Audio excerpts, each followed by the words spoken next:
Okay, so I am back with the importance of applying foundation, okay?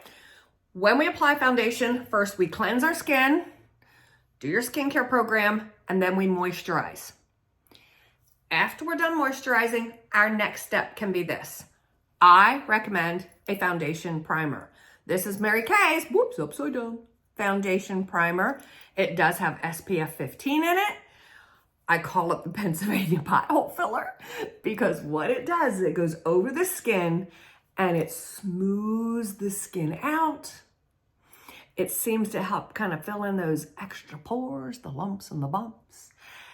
And it feels like liquid silk on your skin. A little bit goes a long way. Just, it goes like this. It's just clear. Can't even see it, can you? See, there it is. There it is. Amazing.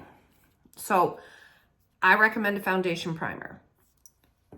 I know it's an extra step and you don't have to, but what it also is called, I call it the foundation magnet.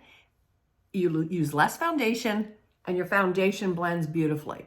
And even when I take my primer, I take it down into the neck area because when we apply our foundation, we do apply our foundation down in through here.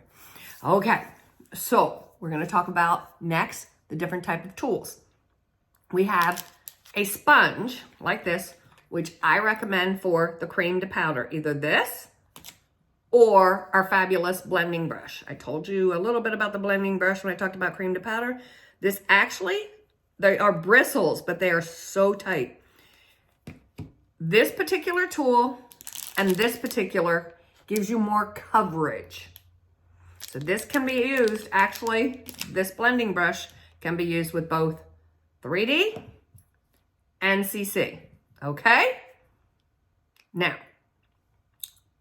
importance. Well, I'll go over that in a minute. Next, we have what we call our liquid foundation brush. See, it's kind of like angled, liquid foundation brush.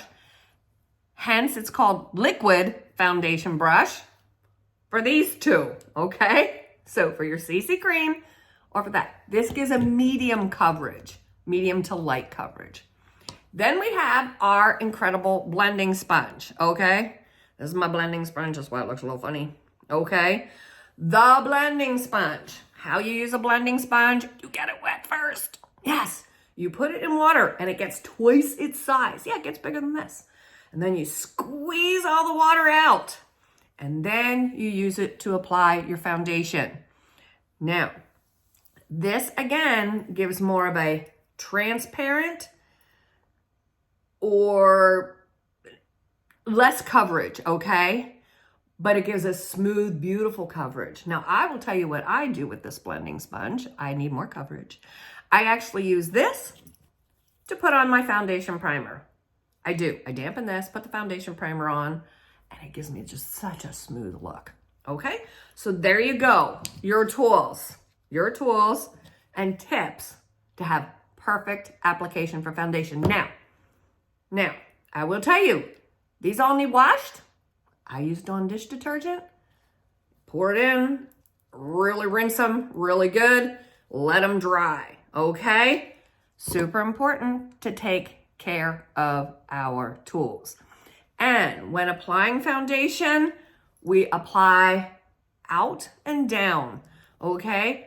It's down, like this, down, down, pat, pat, and yes, you can go over the eye area. Then when you apply, you take it down through here. You want to blend it in here. Remember, the sun can't get here unless you put it like this in the sunshine, right? No. So you have to remember the one tip is to make sure you do in your skunk stripe. I call it my skunk stripe. In here, okay? Take it down into here. And our foundation should actually blend so it matches our décolleté. Yeah, AKA chest. All right. Hope these foundation tips have been helpful to you. Any questions, please, please, please feel free to reach out to me.